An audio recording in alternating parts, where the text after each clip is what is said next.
where they are expecting, we heard from the city today, anywhere from a few thousand people to hundreds of thousands of people. It's really anyone's guess. Yeah, because of 20,000 people who are actually holding tickets for that memorial, but perhaps as many as 1 million may show up, especially now, as you mentioned earlier, Reggie, that they are hearing that there is going to be this procession, and that Michael Jackson's body will be brought to the Staples Center. But security measures have been put in place to try to ensure that things do not get out of control.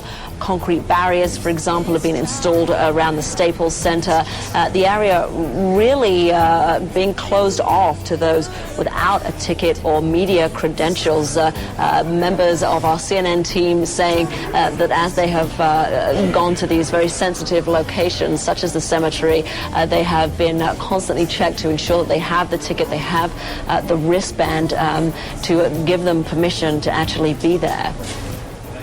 The producer for this is the same person who has produced the Grammy Awards in the past. Also, Kenny Ortega was supposed to be co-directing Jackson's series of concerts, and I should say was co-directing these series of concerts, given that they were supposed to start this month in London, until, of course, Michael Jackson died just after he was rehearsing at the Staples Center. That's where they had been doing their dress rehearsals and such, right up until Michael Jackson died, essentially. Yeah, there's a lot of irony to that situation. We have all seen that incredible video, the last rehearsal video, or the last rehearsal video that has been released of Michael Jackson doing his rehearsal just 2 days before he died.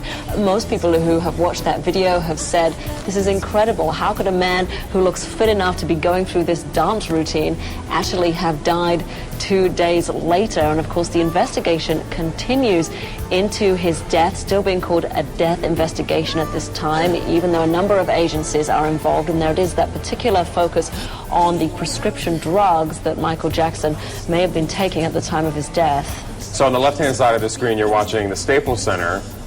That's, of course, where the memorial is going to be held, and we expect it to start in about an hour.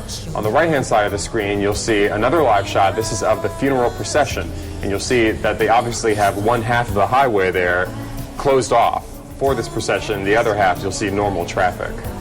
And taking a look at the Staples Center there, that's a location that will be familiar to many people who are watching. It's the current home of the NBA's Los Angeles Lakers and the LA Clippers, the NHL's LA Kings.